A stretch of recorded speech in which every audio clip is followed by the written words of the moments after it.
ঢের ঢের এগিয়ে তারা খরচের দিক থেকে। সবচেয়ে বেশি ইউরোপের টপ 5 ট্রান্সফার লিগের মধ্যেও যদি আপনি হিসাব করেন, সেখানে ইপিএল এর খরচটাই সবচেয়ে বেশি আছে। ৩,১২১ মিলিয়ন পাউন্ড তারা খরচ করেছে। আপনি যদি বাকি সবারটাও হিসাব করেন, সব মিলিয়েও সেটা ক্রস করতে পারবে না বাকি চারটা লিগের হিসাব করলে। এটা আসলে কত টাকা হয় আমার হিসাবেও নাই, আমি এইগুলো ক্যালকুলেটরও মনে হয় চিন্তাও করতে চাই না।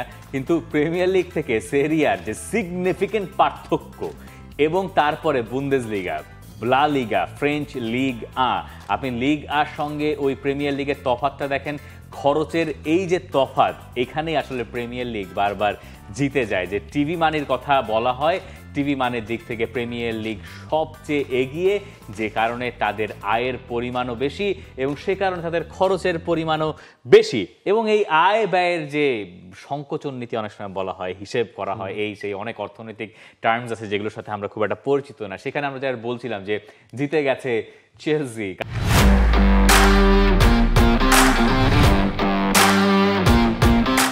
কারণ চেলসির মতো খরচ অনেকেই করেন নাই, আবার চেলসির মতো আয়ও এবার কেউই করে নাই। প্লেয়ার বিক্রির দিক থেকে আপনি যখন আয়ের হিসাব করবেন, তখন সবার উপরের নামটা আসলে চেলসি। এটাই হচ্ছে আয়ের সেই হিসাবটা কি এখানেই, এই হিসাব করলে চেলসি সবার ওপরে। এখানে আয় এবং খরচ দুটো মিলিয়ে দেখানো হয়েছে এবং সেখানে সবচেয়ে বেশি ওপরে আছে চেলসি, আর্সেনাল, নিউক্যাসল, ম্যানচেস্টার। এটা শুধুমাত্রই প্রিমিয়ার লিগের কথা বলা হচ্ছে। ইনফ্যাক্ট আপনি যদি ইউরোপের টপ 5 লিগও নিয়ে আসেন, সেখানে আসলে চেলসি থাকবে। চেলসির ট্রান্সফার বিজনেসের পলিসি আলাদা, তাই না? মানে তারা দলও আপনার হচ্ছে স্কোয়াড লম্বা করে, এরপর যখন যাকে আসলে দরকার হয়, যার পটেনশিয়াল ভালো থাকে, যার ডিমান্ড থাকে, তাকে সেল করতেও তারা বিন্দু মাত্র কিন্তু পিছপা হয় না। আপনি আর্সেনালের দিকটা চিন্তা করেন, আর্সেনাল 255 মিলিয়ন পাউন্ড খরচ করেছে, তারা আয় করেছে কেবলমাত্র 9 মিলিয়ন পাউন্ড। লোন ডিলও কিছু আছে, লোনের হিসাবগুলো আসলে যদি আপনি বাদ দেন। লিভারপুলের অনেকে বলতে পারেন যে লিভারপুল তো এত প্লেয়ার কিনেছে, তাহলে এই লাভটা তারা কি করে করলো? লিভারপুলও বেশ কিছু প্লেয়ার বিক্রি করছে, কাউকে কাউকে লোনে দিয়েছে, এরপরে তাদের এই হিসেবটা মিলেছে। আমরা যদি অনেক বেশি প্রিমিয়ার লিগ নিয়ে কথা বলি, তাহলে আমাদের বাকি ফুটবল ক্লাবগুলোর সমর্থকেরা একটু মন খারাপ করতে পারেন। সেই কারণে আমরা লা লিগার অবস্থাটা দেখে নিই। লা লিগার টপ ট্রান্সফার লিস্টটা, সেখানে রিয়াল মাদ্রিদেরই জয়কার, সবার উপরের নামটা ডিন হুইসেন। এরই মধ্যে বোধহয় প্রমাণও করে ফেলেছেন কেন তার পেছনে এত টাকা পয়সা খরচ করা হয়েছে। আসলে প্রমাণ করেছেন এখন পর্যন্ত আমার মনে হয়। Alvaro Carreras, Franco Mastantuono, Alex Baena আর George Mikautadze, Georgian footballer, তিনি ওই 5 নম্বর লিস্টটাতে ঢুকে গেছেন। এই হচ্ছে লা লিগার এইবারের সবচেয়ে দামি 5 ট্রান্সফার। দেখেন লা লিগা মনে হয় হচ্ছে কি আপনার একটু স্লো এন্ড স্টেডি ওয়েতে গেছে, কারণ সেখানে তো আপনার ওই স্যালারি ক্যাপ, মানে শুধু আসলে বার্সেলোনার হিসেব না, প্লেয়ার রেজিস্ট্রেশন, এগুলো নিয়ে অনেকগুলো ক্লাবকেই দেখি হচ্ছে কি আপনার আমরা তারা ঢুকে।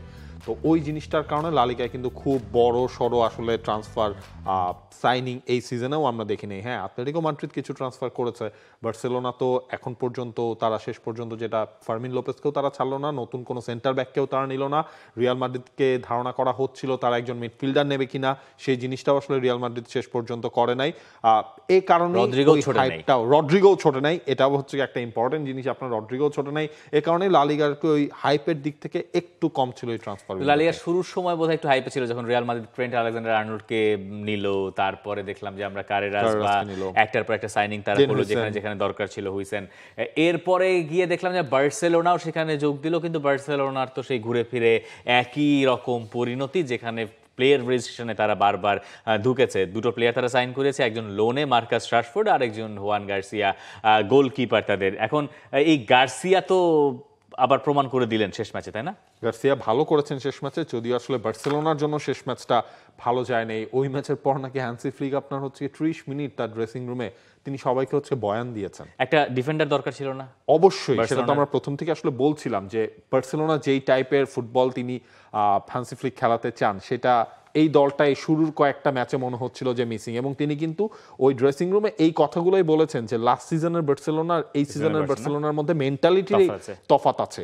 বার্সেলোনাকে আমি দিলাম, রিয়াল মাদ্রিদকে আমি দিলাম এ, বার্সাকে কি দিবেন? মানে গ্রেডিং করছি A+ রাখি নাই কাউকে, A+ Liverpool.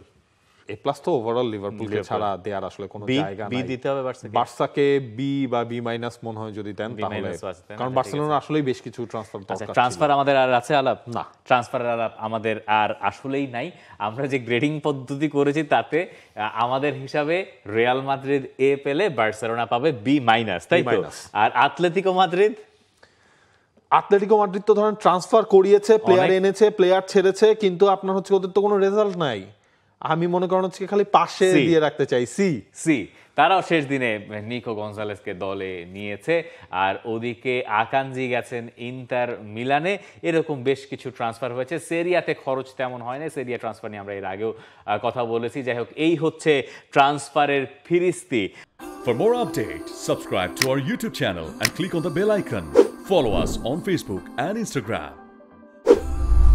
Download T-Sports app to enjoy exciting games and highlights. Visit tsports.com.